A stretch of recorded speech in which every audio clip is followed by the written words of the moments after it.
People, how's it going? Welcome back to Lily White Lane.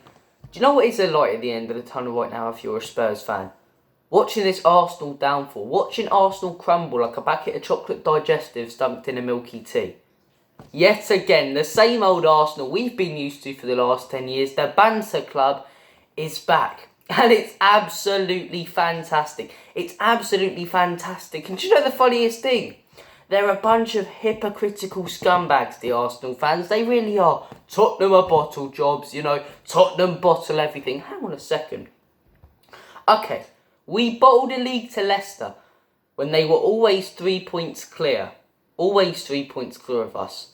We bottled a league to Chelsea when they were always above us. That's not really bottling, is it? I'll tell you what is bottling. Being 4 points clear in the Champions League places last season with 3 games to go and finishing 5th.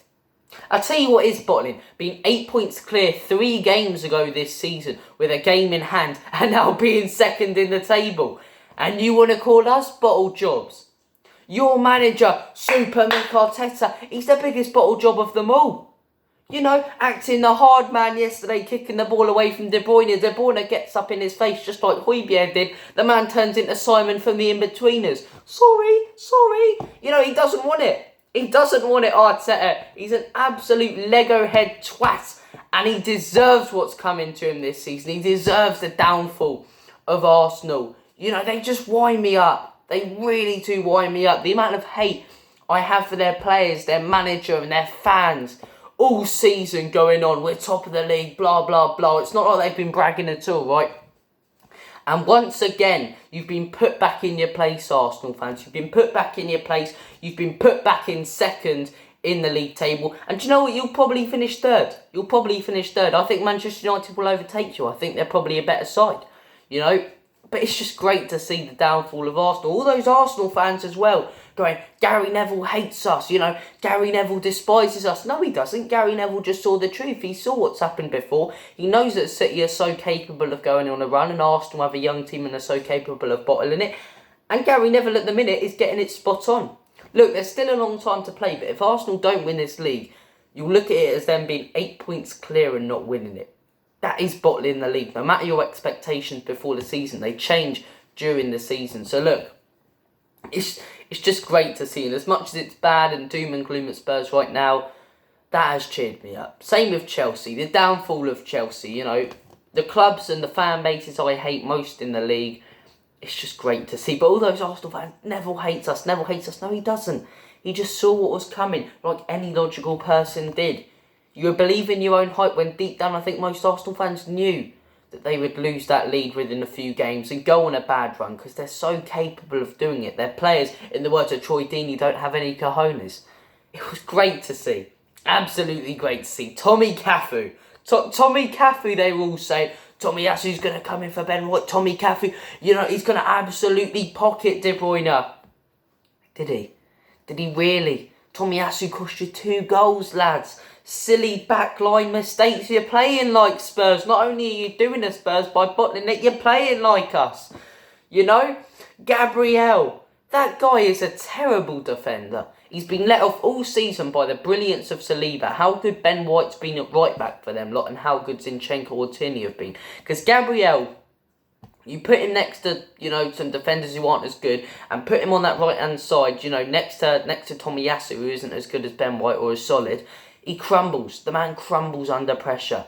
It was great to see. It was absolutely great to see. Look, they still could go on and win the league, but I highly doubt that now. I think it's City's to lose probably now, but what a performance from City last night.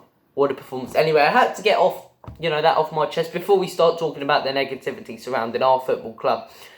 But yeah, huge positives in a dark time. The Arsenal and Chelsea downfall. You love to see it. Anyway, moving on to some more Spurs news. I made a video yesterday that the Jaffe was set to put in a bid and wanted to buy Spurs. Straight away last night, after saying for a long time Enic and Levy would be willing to sell, they said they wouldn't. And there's a lot of outrage from fans. And this is why I think there needs to be more protests and more, people calling out Enic and Levy. Because why would they leave? From a business perspective, they've turned Spurs into an absolutely phenomenal and profitable business. The football side of it, they clearly don't care about. But as a business, they've made Spurs very profitable, very ideal and very brilliant. And, of course they're going to keep hold of Spurs because of the amount of money they're going to make. Only a 5 or 6 billion bid would take Spurs away from them. I doubt even that would do it. But, the amount of money they're making off it.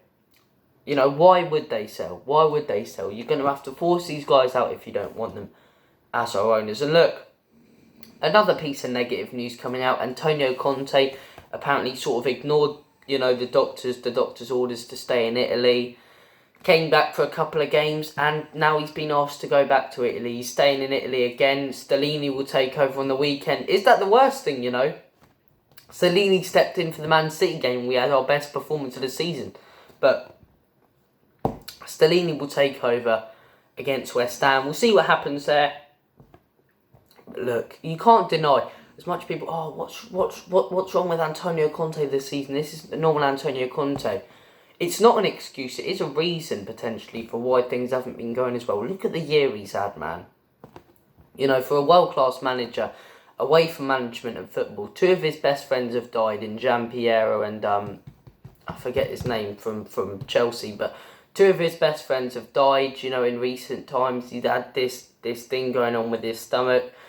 It has been a terrible year for Antonio Conte, and you've got to consider that all his family are in Italy as well now. And, that is a part of it. People go, if Conte leaves at the end of the season, it's all about Spurs. Part of it, I do think, is about Spurs. I think if he was back more, he would stay at Tottenham. But part of the reason I think he genuinely does want to leave in the summer is because he wants to be with his family, which is completely understandable. But look, in football, people do ignore that. People do ignore the fact that these players and managers do have lives outside of the game, and it is quite sad. But look, best wishes to Antonio Conte. I hope he makes a speedy recovery. Thank you for watching this video. Take care of yourselves. All the best. God bless. And as always, come on you Spurs. In Conte we trust. Enic and Levy.